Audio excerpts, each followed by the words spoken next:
aquí La Palma era fundamental para ese trabajo, de aislar el Magdalena Medio de Bogotá o de unirlo en la concepción del avance del grupo terrorista. Vemos la capital de la República está ubicada en todo el centro, en todo el corazón del departamento, sobre todo la parte urbana, porque la parte rural, ya lo hemos dicho, del distrito se extiende hasta el Huila, el Meta y casi al Tolima, que me hacen cruzar el norte del Huila y está en el Tolima, en la zona donde las FARC construyeron por largo tiempo su proceso revolucionario. Y el municipio de La Palma está al sur del municipio más grande de la región, que es Yacopí. Como recordemos, Yacopí fue tomado como epicentro de la cuarta cuadrilla de las FARC a partir de la segunda conferencia de las FARC, cuando el Partido Comunista decide que se debe ocupar esta zona con guerrillas, ya que durante largo tiempo venían haciendo un trabajo de organización de masas. Y la historia de las FARC tiene que ver mucho con Yacopí. Hay familias enteras que pertenecían al Partido Comunista desde su juventud y se vincularon completamente a la guerrilla. Son muchos. Por eso cuando la cuarta cuadrilla llegó a la región se extendió hacia el Magdalena Medio y se multiplicó en otras cuadrillas y creó todo el terror en Puerto Boyacá y aledaños. La Palma es uno de los municipios que recibió esa interacción venida de Yacopí a Tupaipí y a Paine, pero mucho tiempo fue utilizada como zona de repliegue, zona de entrenamiento, zona de actividad estratégica y de avance metodológico hacia Bogotá. Con el paso del tiempo chocaron, porque aquí en Pacho, Cundinamarca, apareció un bandido que llamaban el Mexicano, que formó unos grupos de justicia privada que los combatió de manera constante, y eso tal vez fue lo que les impidió avanzar más.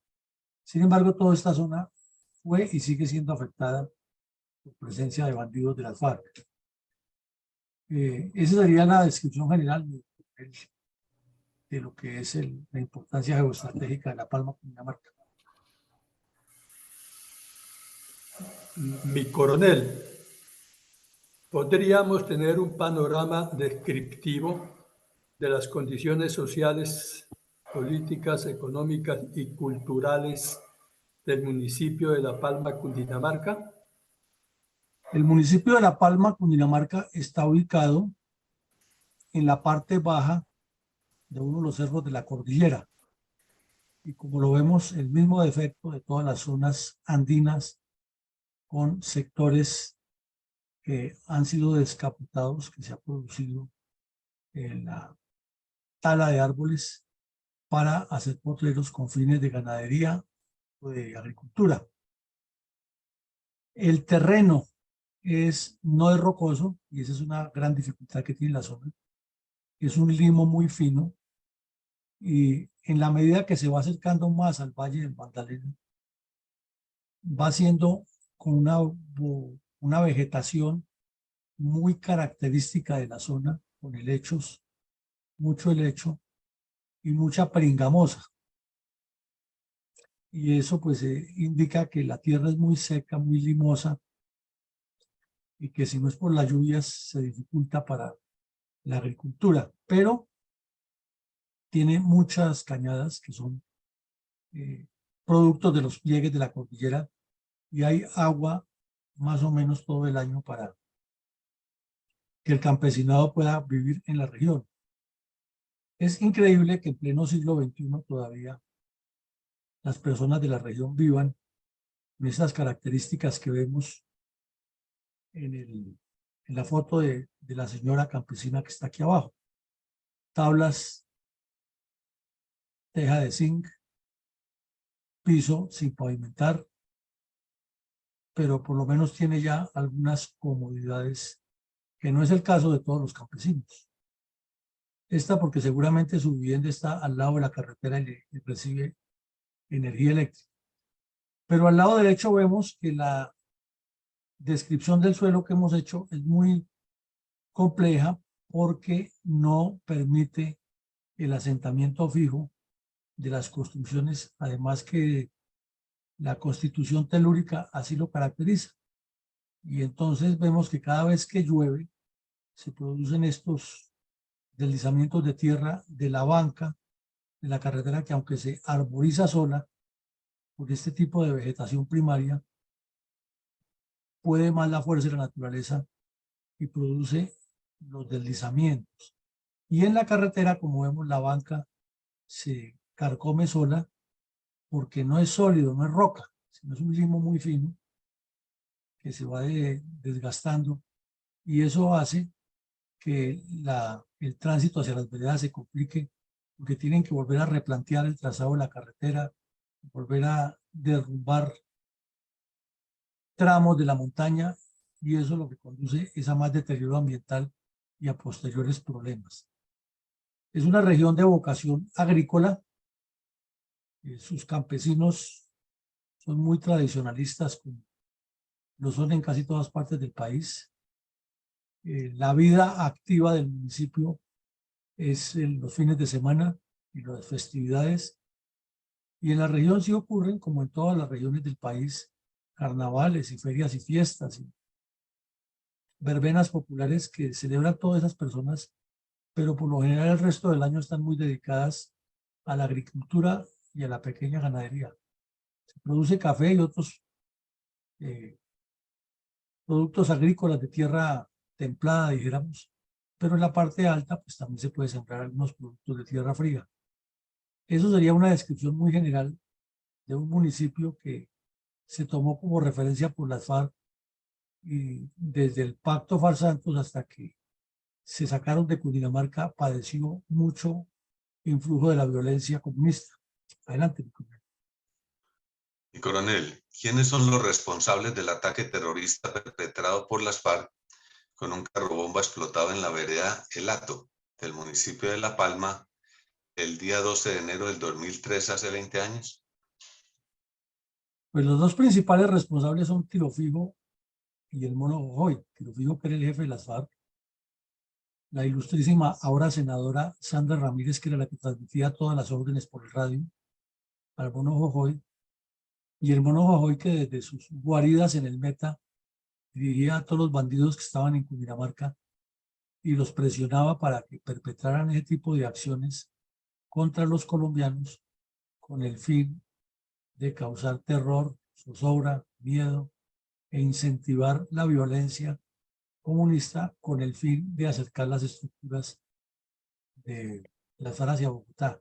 Pero hay un responsable político de que eso se haya multiplicado, que haya crecido, que es el señor Andrés Pastrana, que ya no estaba de presidente en el momento, pero en sus 4 años de débil gobierno le facilitó a las FARC que hicieran esto, y en cierta manera los estimuló para que avanzaran en ese proyecto, ya que no se veía por ningún lado acción de respuesta sólida del Estado, ni mucho menos posición fuerte del gobierno frente a los planteamientos que hacían las FARC en las mesas de conversaciones en el Caguán.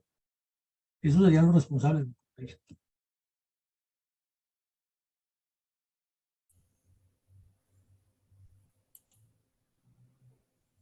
Podríamos,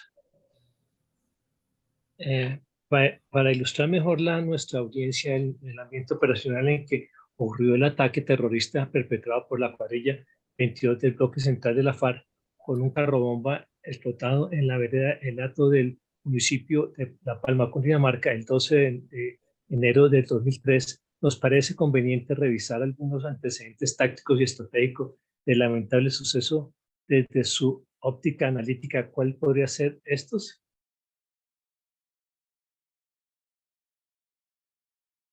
En primera medida, este hecho ocurre a comienzos del 2003, ocurre en enero, siendo el año 2003, y es una serie de ataques con explosivos, particularmente con carros bomba, en Arauca, Putumayo, Cundinamarca, Antioquia y otras regiones del país. Y eso ocurre 6 meses después, 7 meses después de que definitivamente se ha declarado cerrada la conversación en el Caguán. Es decir, cuando el señor Uribe asume la presidencia, apenas hacía 2 o 3 meses, el señor Pastrana había tomado la decisión definitiva de romper en el Caguán. ¿Por qué decimos eso? porque en apariencia la ruptura del Caguán se produce en febrero del 2002, es decir, casi un año antes de ese ataque terrorista. Pero el señor Pastrana, todavía pensando en que le quedaban 4 meses, 6 meses de gobierno, podía jugársela nuevamente por su premio Nobel de Paz, estaba insistiendo en que todavía había unos contactos y que había que buscar la paz, o sea, dándole espacio a los bandidos para que hicieran lo que querían.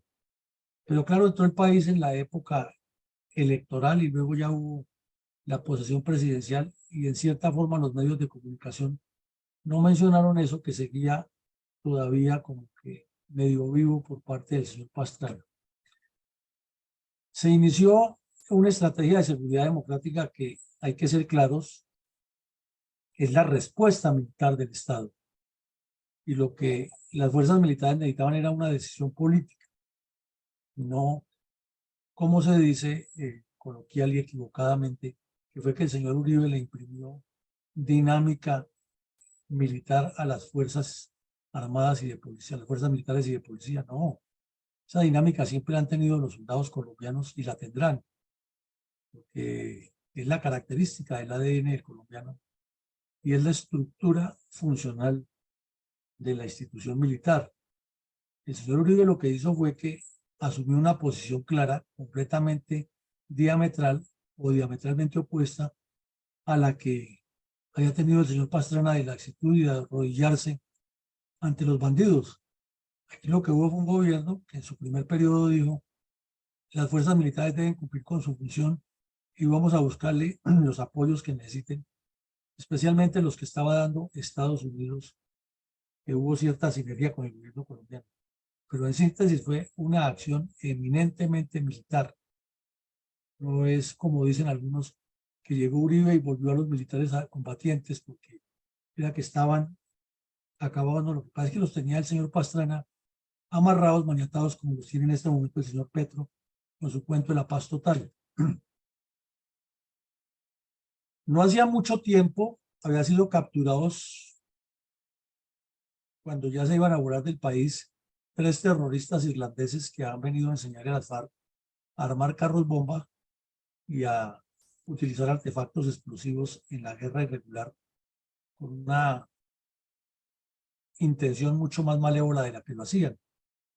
Y esos delincuentes estaban detenidos en la cárcel La Picota, pero las FARC ya habían aprendido y entonces habían incrementado la activación de carros bomba, sobre todo en lo que se llamaba el bloque oriental del Mono Jojoy, que desde luego incluía Cundinamarca. Hubo varios carros bomba en distintas partes del país, de Cundinamarca y del país, siempre con el fin de amedrentar y de causar el terror y de dar la sensación de que definitivamente la estrategia de seguridad democrática no iba a funcionar porque ellos tenían el control. Y todo esto lo ordenaban desde su retaguardia estratégica en los bloques sur y oriental de las FARC.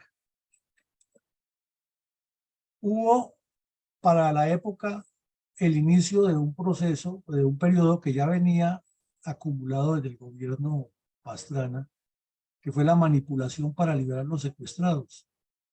Y de remate, en esos días cayeron secuestrados los 3 contratistas estadounidenses que estaban realizando una supervisión de una zona de fumigación contra cultivos ilícitos.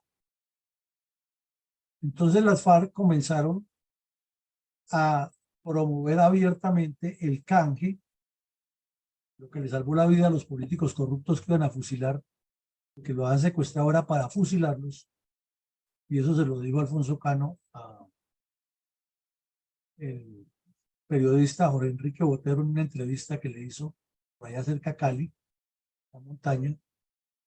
Le dijo: no, es que a los diputados del Valle, a los senadores tales, al exgobernador de Nariño, los secuestramos, los retuvimos, como dicen las FARC, es para hacerles un juicio político y aplicarle la justicia revolucionaria por el desvío de recursos que han hecho del presupuesto nacional y departamental.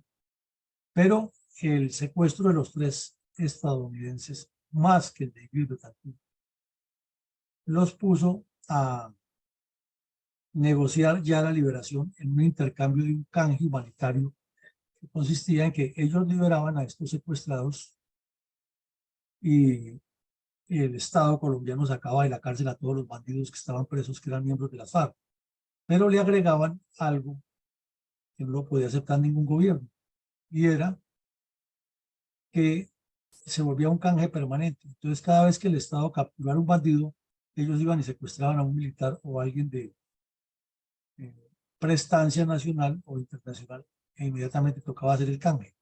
O sea, se volvía eterno. Y lo segundo que estaban exigiendo los bandidos para esa manipulación de los secuestrados fue que una vez posesionado Uribe, siguieron con lo que le estaban proponiendo por debajo de la mesa al señor Pastrana al final de su gobierno, que era que les despejaran entonces ya no el Caguán, sino Pradera y Florida con todos los alrededores del Valle del Cauca. Y si recordamos, todo el primer periodo del señor Uribe se la pasaron en eso. Uribe diciendo que él estaba dispuesto a hablar con ellos, que en una escuela se reunían los delegados de las FARC y los delegados del gobierno, y que una unidad de soldados alrededor los cuidaba que no les pasara nada. Y él les garantizaba que si los diálogos se rompían, por una razón, los bandidos regresaban a sus guaridas, pero nada de espectáculo, nada de periodistas y nada de shows, de comités temáticos, ni nada. Si iban a hablar, se hablaba y se decidía, y obviamente eso no les convenía, porque ellos lo que querían era que les despejaran todos los alrededores de Cali para tomarse Palmira, Jumbo, el mismo Cali, Miranda, Pradera, Florida, Santander de Quilichao, y formar un Caguán nuevo controlando la capital del Valle del Cauca y el suroccidente del país.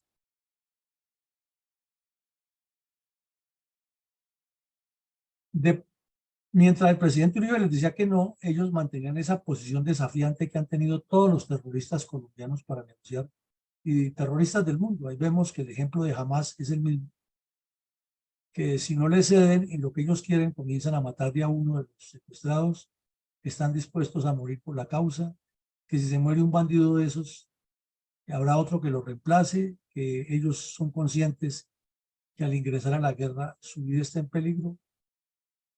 Y esa actitud arrogante y desafiante es propia de todos los grupos terroristas, y las FARC no fueron la excepción.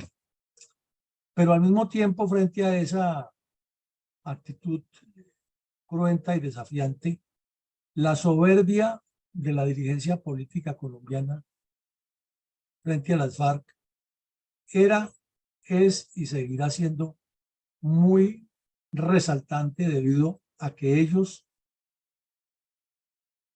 conciben a las FARC es como un problema de orden público que pueden resolver las fuerzas militares, y al mismo tiempo a esas fuerzas militares las pueden pisotear y manipular cada vez que les parezca, porque eso les brinda réditos políticos, y que ese es un problema con el que se puede convivir, que no les afecta mayormente sus intereses políticos y sobre todo la corrupción.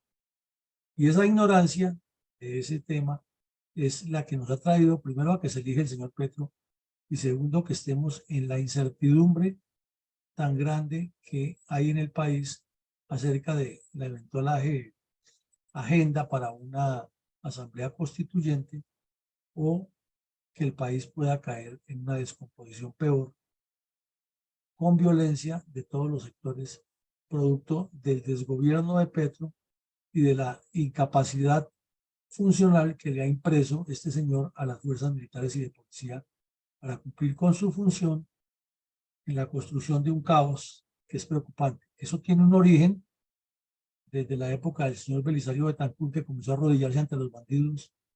Luego vinieron Samper, Pastrana, Gaviria, que fueron demasiado laxos, Virgilio Barco también, demasiado laxos con este grupo, y luego el señor Santos, que le colocó la cereza al pastel, legitimándolos y sacando unos bandidos del monte para meterlos en el Congreso, y permitiendo que otros en supuesta disidencia se dedicaran a controlar el negocio que más rédito les produce, que es el narcotráfico y la minería ilegal.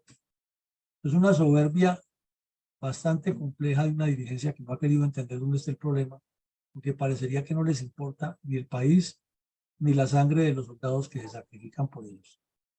Otro antecedente fue que se inició la Operación Libertad número 1, como lo decíamos en el prólogo, que fue la que condujo a la erradicación presencial de las FARC en Cundinamarca, porque el Partido Comunista siguió vivo en la región, pero se acabaron las cuadrillas de las FARC que delinquían en especial al occidente de Cundinamarca. Fue una operación netamente militar. El señor Uribe no tuvo nada que ver distinto a recibir resultados y no impedir que las fuerzas militares actuaran. Lo demás fue trabajo total de las tropas. Pero al mismo tiempo, las FARC nunca pararon, como no han parado su trabajo de propaganda, porque es que en el trabajo persistente del mensaje persuasivo o inducido a la persuasión coactiva, que sería como un contrasentido, pero es que es una persuasión que gradualmente va pasando a ser coacción, ha hecho que la idea de la subversión armada se mantenga aún en la región. Y en estos días circularon en las redes sociales unos mensajes de unos bandidos de las FARC anunciando que ya están en Cundinamarca, algo que la alcaldesa de Bogotá ya había advertido hace unos meses por diferentes medios, pero que además se nota porque ya han retornado los secuestros y otras acciones criminales de las FARC. Todos estos son los antecedentes, el cuadro político estratégico de esa situación.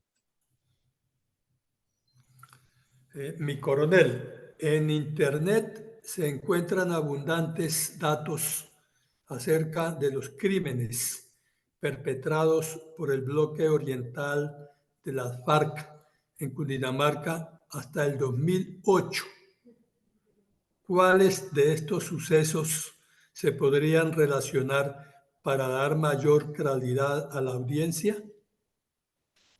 Pues, mi coronel, si se mira el mapa de Cundinamarca, está la ciudad de Bogotá en la zona urbana. Y alrededor de Bogotá pues está Soacha y alrededores, Mosquera, Cota, Chía, etc. Y si vemos en esa etapa tan fuerte del gobierno Pastrana y el primer periodo de Uribe, las FARC se dedicaron a cometer una gran cantidad de ataques terroristas alrededor de la capital con el fin de cumplir lo que en su plan estratégico se llama el anillamiento de la ciudad capital. Y fueron muchas las acciones, ataques a los puestos de policía, emboscadas a la policía, robos de armamento, secuestros, extorsiones, destrucción de sedes del Banco Agrario, presiones e intimidaciones a los alcaldes, actividades terroristas en Bogotá, donde la holandesa Tania Niemeyer dirigía una célula que iba a todas las empresas que no les habían cotizado, como decían ellos en su lenguaje de bandidos, es decir, que no les habían entregado la extorsión, y para presionar los pagos, de noche les colocaban bombas, esas empresas, incendio de busetas y buses del transporte público y reclutamiento permanente de jóvenes en universidades y colegios. Para esa época fue muy célebre el de una profesora comunista que en la casa de ella se quedaba el mono Jojoy siempre que venía a Bogotá, que fue hasta el Meta y le entregó a un hijo al mono Jojoy para que lo integrara a las FARC como un luchador, y lo hicieron público. Y muchos hechos más. Entonces, aquí en el mapa vemos resaltados con puntos de color naranja los sitios donde cometieron no una, sino varias acciones, como se ve todo el departamento afectado.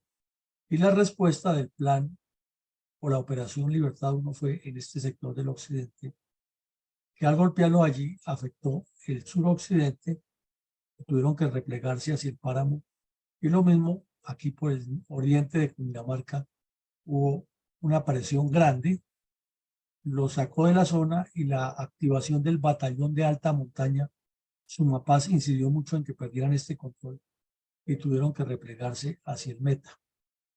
Esa es la descripción de lo que pasó hasta el 2008.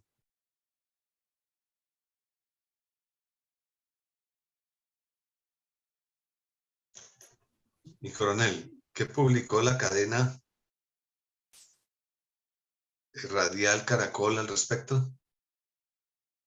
Bueno, mi coronel, la cadena radial Caracol hizo un reporte de que el día 12 de enero las tropas del grupo mecanizado Rincón Quiñones, adscritos a la 13ª Brigada, bajo el mando del general Fabio Bedoya Correa, estaban realizando una tarea de control de área, de registro de área, de verificación de la seguridad sobre las carreteras. Recordemos que en parte la estrategia de seguridad democrática consistió en uno de sus puntos en recuperar el libre tránsito de los colombianos por las diferentes vías, ya que en vías primarias, vías secundarias y hasta terciarias se estaba volviendo imposible transitar ya, debido a que los terroristas de las FARC aparecían, bloqueaban las vías, impedían el tránsito de los habitantes de la región, de los turistas, secuestraban a algunos, les quemaban los vehículos, los extorsionaban, impedían que se sacaran productos de las veredas hacia los centros de acopio y las plazas de mercado. Es decir, estaban tratando de paralizar el país para generar el caos y avanzar hacia la revolución de la toma del poder. Entonces, se tomó esa decisión de fortalecer las carreteras. Y había unos planes, si no estoy mal, era el Meteoro, que ordenaba a las tropas con patrullas motorizadas y patrullas a pie moverse por las principales rutas donde habían ocurrido esos hechos, donde podían ocurrir. Y paralelamente, la aviación del ejército, que fue creciendo, y la Fuerza Aérea hacían patrullajes helicoportados y aéreos de complemento al registro de las zonas. Entonces era fácil detectar así dónde había bandidos, se helicoportaban tropas, se desembarcaban y se quitaban del sector y se permitía el tránsito de los ciudadanos. Días antes, en la región habían secuestrado al obispo de Zipaquirá, Jorge Enrique Jiménez, en compañía del párroco de Pacho, Cundinamarca. Entonces las tropas también estaban buscándolos para rescatarlos. Era una operación permanente, constante, de mucha actividad combinada en la búsqueda del señor obispo y del sacerdote de Pacho. Estando en esas actividades, las tropas llegaron a un sector donde queda la vereda La Honda, un vehículo que estaba ubicado de manera irregular en la vía cerca a unas casas. Los soldados pues bajaron a ver qué estaba pasando y en el momento en que se estaban acercando, explotó el carro bomba activado con las técnicas que le han aprendido a los terroristas irlandeses. Explotó causando la muerte de 3 soldados. Todo eso lo relató la cadena Caracol y luego pues las entrevistas al general Bedoya por la radio y luego ya la descripción en los medios de comunicación y las visitas que hicieron los noticieros de televisión y las entrevistas a los campesinos. Se fue armando el rompecabezas de lo que ya había ocurrido.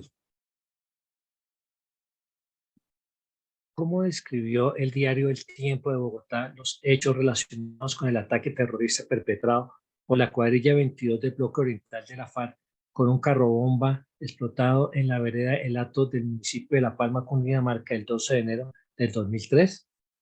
Pues el periódico El Tiempo, unos días después de estos hechos, publicó una crónica que hizo un resumen de todo lo sucedido, porque hubo varios carros bomba, unos en Arauca, otros en Urabá, otros en Antioquia, otros en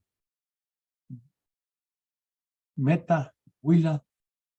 Entonces, los destacó todos, los señaló, los puntualizó, pero hizo énfasis en que en Cundinamarca, donde estaba el bloque oriental del Bono, habían ocurrido estos hechos y resaltó como principal el que acabamos de mencionar en la vereda La Honda y publicó los nombres de los soldados asesinados: el soldado Alexander Rodríguez Charri, el soldado Nelson Montero Murcia y el soldado Alexander Muñoz Garnica.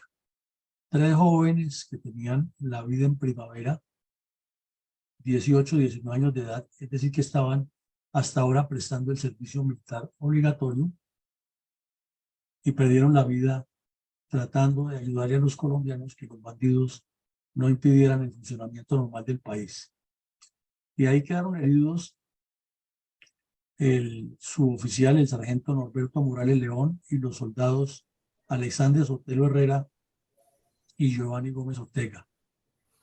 Estos hechos, de acuerdo con la ubicación geográfica y lo que se pudo establecer por inteligencia, fueron perpetrados por la cuadrilla 22 de las FARC, que era dirigida por un terrorista que se identificaba con el alias de Hugo.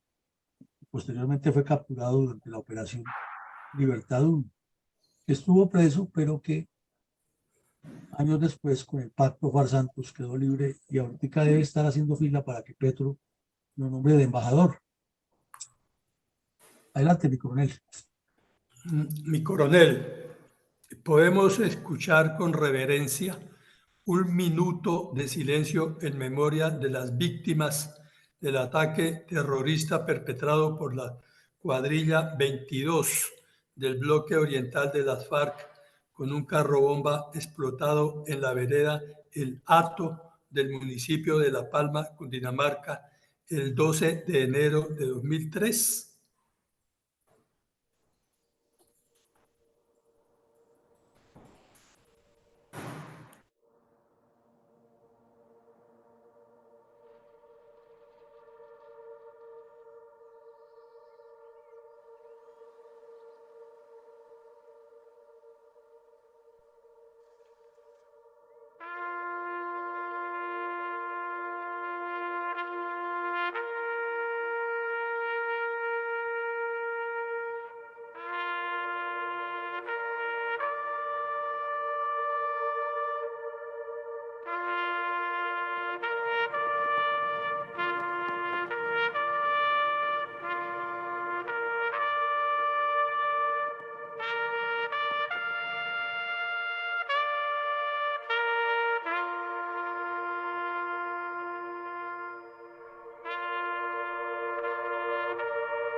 Adelante, mi coronel. Mi coronel, Trajo el pacto. ¿trajo el pacto FARC Santos en el 2016 alguna paz al departamento de Cundinamarca?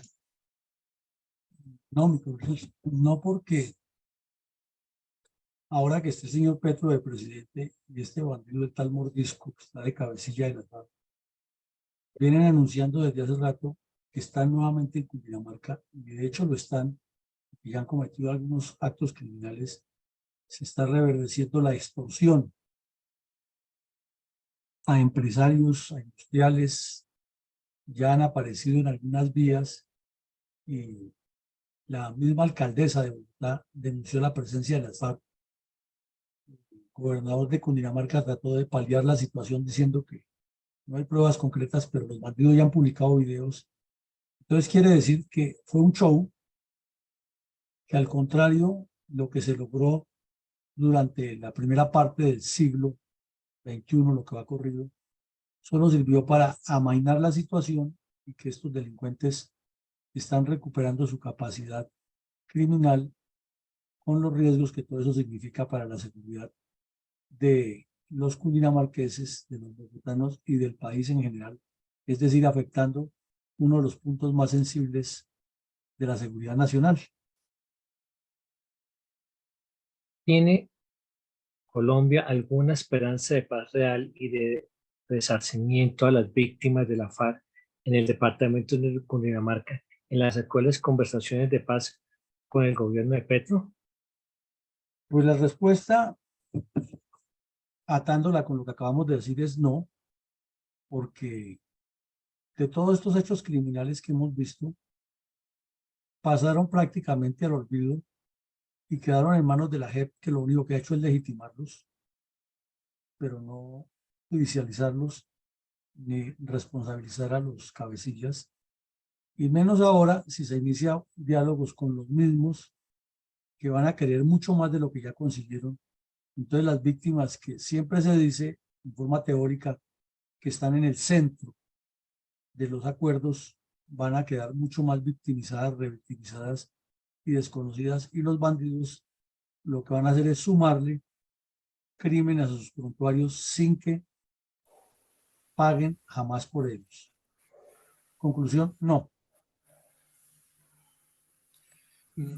Mi coronel, es procedente enunciar algunas reflexiones de orden táctico operacional relacionadas con el ataque terrorista perpetrado por la cuadrilla 22 del bloque oriental de las FARC con un carro bomba explotado en la vereda El Hato del municipio de La Palma, Cundinamarca, el 12 de enero de 2023.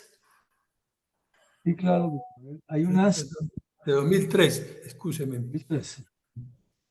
hay una lista larga, y entre ellas, atándola un poco con la respuesta que acabamos de dar a la posibilidad de que se resalza a las víctimas, tenemos que el olvido es uno de los aliados a que eso no se cumpla, porque el tiempo va pasando, de estos hechos ya han transcurrido 20 años, y si no es porque se traen aquí a la memoria colectiva mediante un documental, seguramente para el resto del país y el mundo no existen. Y las personas que en ese momento tenían 50, 60 años, que son los que guardan siempre esas memorias de los pueblos, pues ya en este momento o tienen 70 u 80 años o ya no viven. Los niños lo recordarán muy vagamente, y los adultos que están en el día a día de su trabajo tampoco lo van a revivir. O sea que sí es necesario reconstruirlo de manera gráfica para que quede el testimonio escrito y jamás se olvide. Es importante tener en cuenta que la posición geoestratégica de Cundinamarca le da un plus, una ventaja definitiva a quien la controle desde el campo político, social, económico y cultural. Y al ver toda esta serie de hechos alrededor de la capital, indican que las FARC tienen muy claro su objetivo final alrededor de un proceso geoestratégico de aproximación hacia el centro de poder del país. El bloque oriental de las FARC, lo hemos visto, era como el eje central, era el punto de reflexión, era el paradigma de las demás estructuras criminales de las FARC para desarrollar la guerra, ya que cada bloque tiene como objetivo alguna de las capitales, pero naturalmente todo el enfoque principal estaba sobre Bogotá, que es la capital, y estimulado desde una retaguardia donde se movía el narcotráfico y estaba la dirección estratégica en cabeza de Jojoy y Tiro Fijo. Además, porque abarcaba todo el oriente del país, buscaba controlar la cordillera oriental y cerrar la capital por los 4 puntos cardinales, algo que llamaron ellos el anillamiento. Obviamente, el siguiente punto en importancia es la capital del Valle del Cauca, Cali, por lo que significa bloquear todo el occidente y suroccidente del país. Entonces, en paralelo trabajaban las dos áreas para hacerle la vida imposible al gobierno de turno y poner las fuerzas militares como un ping-pong de un lado al otro, mientras ellos sacaban la ventaja. La teoría del caos nuevamente aplicada en la estrategia de guerra. No conocer el rol del plan estratégico de las FARC en su desarrollo es patinar y resbalar, porque alrededor de ese plan están todos los objetivos, tanto tácticos como estratégicos, como económicos, como políticos, como organizativos, que diseñan un paso a paso, que establecen unos controles y que señalan los objetivos finales. Y eso no lo ha entendido la dirigencia por pereza mental, por indiferencia o por minimizar la intención del adversario, que entre otras cosas muchos no lo miran como adversario, sino como una oportunidad para hacer su politiquería. Una vez más resaltamos que esa posición, esa actitud desafiante de los terroristas para negociar es la que les ha permitido manipular todas las mesas de conversaciones a las cuales siempre llegan un poco de neófitos que no diferencian entre una escopeta y un fusil a dialogar con bandidos experimentados, no solo en la parte armada, sino en la parte política y conocedores plenamente de todas esas fisuras y debilidades del sistema al que combaten, mientras que el sistema que supuestamente los debería estar combatiendo ni siquiera sabe que debe combatirlos, sino que debe atenderlos y ser connivente con ellos. Entonces, por eso la posición desafiante de los terroristas siempre es superior. Y ahora, en el gobierno en que estamos, que hay varios que son de los mismos en la mesa, entonces ahí sí queda más difícil poderlos someter. De nuevo, puntualizamos que todo se podría poner a girar alrededor de esa soberbia, esa indiferencia, esa estulticia que hay en la dirigencia política, que ha pensado que la solución es militar y que cuando se busque la solución militar o la solución de fuerza, ellos pueden invocar también ser defensores de derechos humanos y ser los pacifistas, y los malos son los soldados que no cumplen, y entonces los que cometen los errores, como los mal llamados falsos positivos, son los soldados, porque los dirigentes políticos que los estimularon no tienen nada que ver. Ellos son indemnes, son perfectos, y inclusive en todas las reuniones la guerrilla les está diciendo que ellos son los responsables de la crisis del país, porque eso sí hay que decirlo de frente. La guerrilla, además de la posición desafiante y humillante que ha tenido con ellos, se lo ha dicho siempre que ellos son los responsables de las crisis, y así lo publican en sus documentos y así se lo manifiestan en la cara. Pero ya tienen, como dirían los campesinos, concha, y se vuelven caraduras, llegan allá a hablar de paz con ellos y obvio les ceden en todo lo que les imponen, porque no entienden la estrategia de los bandidos, porque además nos van arredrando con esos señalamientos de responsables de la pobreza y la miseria que hay en muchas regiones del país. También queremos resaltar aquí que el rol de las fuerzas militares dentro de la seguridad democrática es esencial, que fueron las fuerzas militares las que le cambiaron la dinámica del conflicto, y que el respaldo político fue apenas un elemento que se estaba necesitando, pero que además no tenía otra opción ante la cantidad de errores y debilidades de carácter e insensateces que cometió ese gobierno del señor Pastrana en cabeza del señor Pastrana Arango. Otra reflexión que nos debe llevar aquí a pensar es que cualquier negociación que se haga con los bandidos, si no se determina el peso específico de los errores que se han cometido en negociaciones anteriores, de las cuales hay suficientes archivos y abundante información, pero si por esa soberbia, esa arrogancia, ese cretinismo de quienes nombran al frente de esas organizaciones, que creen que porque los nombraron ya son expertos y que van a doblegar a la guerrilla en las mesas sin ni siquiera estudiar los errores anteriores, pues los resultados serán los mismos. Bien lo decía el sabio Einstein, que cuando se hace una cosa siempre lo mismo, pues los resultados serán los mismos. Y finalmente, como no dejamos de resaltarlo aquí, es toda una construcción geopolítica, es todo un entorno geopolítico el que rodea los hechos del terrorismo, que combina propaganda dentro y fuera del país, finanzas con narcotráfico y otras economías ilegales, acciones armadas, pero siempre están dispuestos a dialogar. ¿A dialogar para qué? Para que les entreguen todo lo que no han podido conseguir y ellos no entregan nada porque ellos no tienen nada que entregar. Además tienen que darles casa, carro, beca y aliviarlos de cualquier presión jurídica que los pueda meter en problemas posteriores. Entonces pasemos a sus conclusiones de hoy, mi coronel Saldaña.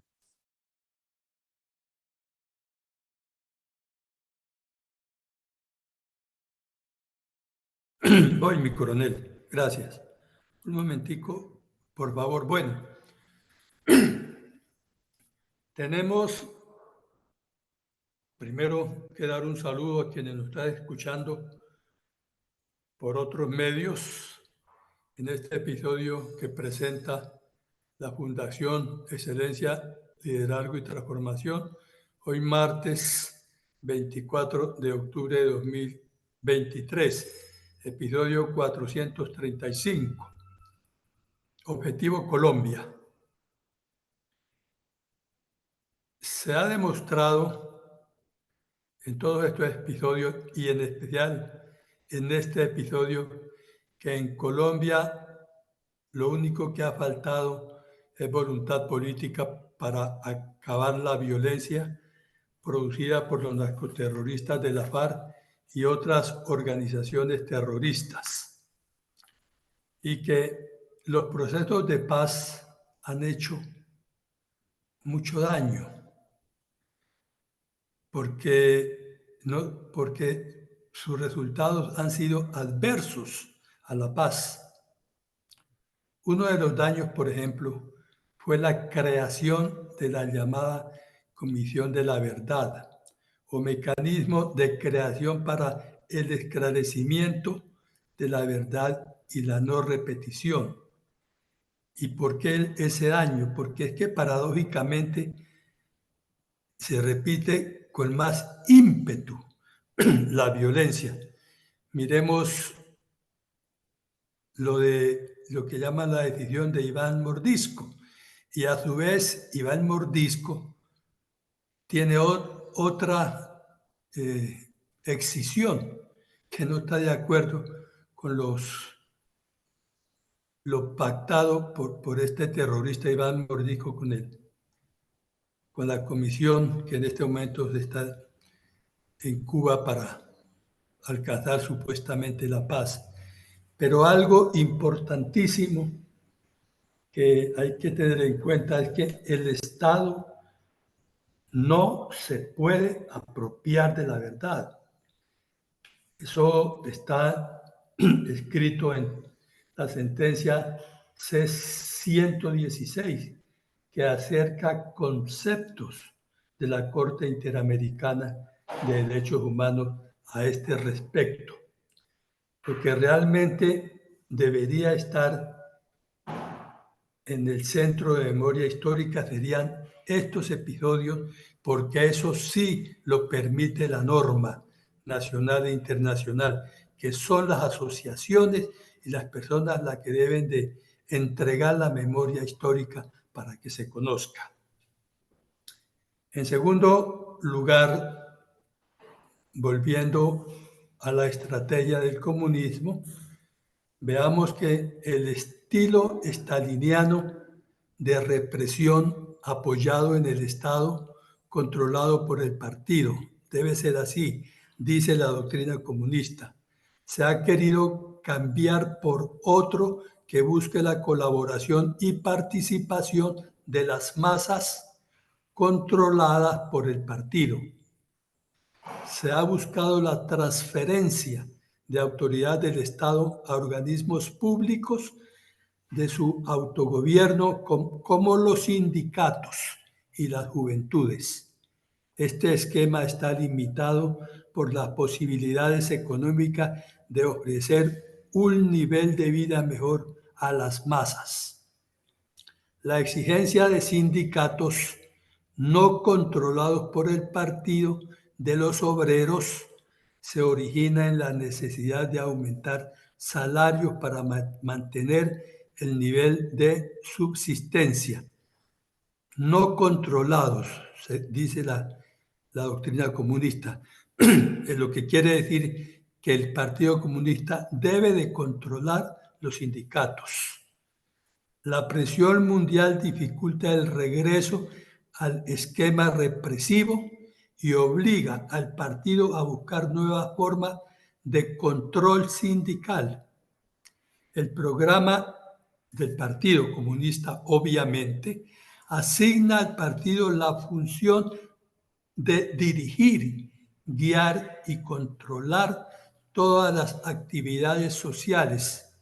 Pongamos atención, incluidos los órganos de autogobierno públicos. Un ejemplo en Colombia, ¿cuáles son los autogobiernos públicos? Pues los pueblos indígenas, que tienen derecho a determinar libremente su estatus político y promover libremente su desarrollo económico, social, espiritual y cultural. Y para no alargarnos tanto, digamos que los pueblos indígenas tienen el derecho de participar sin discriminación, si así lo deciden, en la toma de decisiones. Miremos que en Colombia se creó una circunscripción especial de los indígenas. Ellos podrán hacer directamente o a través de representantes elegidos por ellos de acuerdo a sus propios procedimientos. Miremos que aquí en nuestro país estas llamadas guardias indígenas hacen lo que estimen conveniente hacer, secuestran unidades de nuestra fuerza pública y no pasa absolutamente nada. Vemos que eso está en nuestra Constitución Nacional y sabemos todos que nuestra Constitución Política se hizo especialmente para las minorías.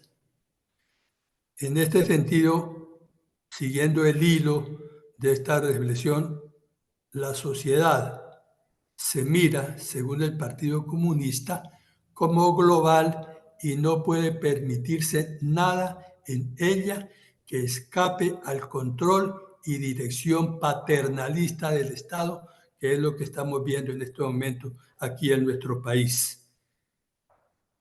Mi reflexión, gracias y feliz día. Gracias. Muy amable. ¿Mi colega González tiene algún comentario suyo hoy? No, mi coronel. Tengo el comentario de mi coronel Alarcón. Adelante. Dice mi coronel Alarcón. Temas como el tratado en el día de hoy en el programa de la memoria histórica nos continúan socavando muchos interrogantes, sin respuesta o explicación en este disque ordenado pero convulsionado mundo, porque hasta todas partes llega la información de lo que acontece en nuestro país. Parte del interrogante hace relación con la administración de justicia y los delitos cometidos por el terrorismo, gozando del negocio ilícito del narcotráfico, gasolina propia de estos hechos de lesa humanidad, contrarios a los derechos humanos y el derecho internacional humanitario. Se nos hace el colmo que después de muchos procesos de perdón, conversaciones de paz, acuerdos de todo tipo, amnistías, dentro de honorosos gastos pagados por el pueblo a través de los impuestos, nos salgan con cuentos como el de que no existen las FARC, que sin castigo ni reparación de víctimas ocupan curules regaladas por santos, burlándose y engañando al pueblo. Quien en el plebiscito demostró no estar de acuerdo, pero que al presidente no le importó, ya que lo que se creía finiquitado estaba vivo y activo en el territorio venezolano, y con un Estado mayor que negociar por aparte. Pero para completar el sombrío panorama, Otros hechos como los acaecidos con la poca ejemplarizante familia presidencial crearon unos distractores como el de que están en conversaciones con Iván Márquez, a quien se daba por muerto o mal herido, pero en boca del gobierno, a través del comisionado, estaba vivito y sin problemas y en territorio colombiano, donde tienen orden de captura con fines de extradición a pedido del gobierno estadounidense. Y a la vista de todo el pueblo, porque el comisionado no lo ha entregado a la justicia para que se obre de conformidad. ¿O es que también se amanguala en asocio delincuencial con los narcoterroristas? Entonces reitero, ¿para qué tantos gastos y reuniones en el exterior? Nada gratis. Todo es pago por el pueblo, que al final es el que chupa, mientras los que han ejecutado y diseñado estas aberraciones disfrutan sueldos onerosos para disfrutar en el exterior. Y el pueblo aguanta hambre y penalidades, mientras trabaja para pagar los viejos y los nuevos cargos del gobierno, sumados al millón de pesitos para que los delincuentes salgan de la cárcel y supuestamente no vuelvan por esa senda, que para ellos es difícil de dejar. Pues es más fácil con esa plática comprar un arma para dar continuidad a su carrera delincuencial. Fuera de estos encontramos condicionamientos como los existentes actualmente, donde las fuerzas militares están amarradas, inaugurando unidades mayores de combate con limitaciones para desempeñarse en el cumplimiento de su verdadera misión, y el uso de las dotaciones armadas que la nación les ha entregado para su defensa y protección del pueblo. Están acabando con la institucionalidad. Estamos al frente de la democracia y la imposición y entrega de todos los poderes de la nación a un solo dictador. Ojalá la reacción del pueblo sea pronta y oportuna. De lo contrario, apaguemos la luz y fuímonos, compadre. No hay más que hacer y no podemos sobrevivir en un régimen de hambre, convertidos a la pobreza, mientras los izquierdosos se enriquecen con lo que le quitan al pueblo, antes de ahogarlo definitivamente. He ahí el asunto. Ver espejos como el de Venezuela, Cuba o Nicaragua nos deben poner a pensar si eso es lo que queremos. Muchas gracias, mi coronel. Teniente coronel Eugenio Alarcón. Bueno, muchas gracias, muy amable. Entonces llegamos al final del ejercicio académico y hacemos una nueva invitación a continuar asistiendo a las actividades académicas de la Fundación Excelencia, Liderazgo y Transformación, y a reflexionar mucho en este tema de la memoria histórica, de la realidad que ha padecido Colombia, producto de la presión de los grupos armados y su acción destructora, porque después de 6, 7 décadas siguen presentes en el departamento y, como lo dicen ustedes en sus comentarios, auspiciados por el narcotráfico, gravitando alrededor de un plan estratégico, favorecidos por la construcción de una verdad que les favorece, valga la redundancia, empoderados por una corte especial que les quedaron para ellos, y con la venia de la dirigencia política que no ha entendido su verdadero rol en este largo episodio de violencia contra los colombianos. A todos, muchísimas gracias, y entonces nos vemos hoy por la tarde en uno de los programas interesantes que tiene la Fundación, que es analizar la incidencia de la inteligencia artificial, los procesos políticos, y lo haremos en forma de taller abierto para tener más participación. Feliz día para todos y que Dios nos siga bendiciendo. Gracias, mi coronel. Feliz día para todos. Gracias, feliz día. Feliz día. Bendiciones para todos y hasta tarde.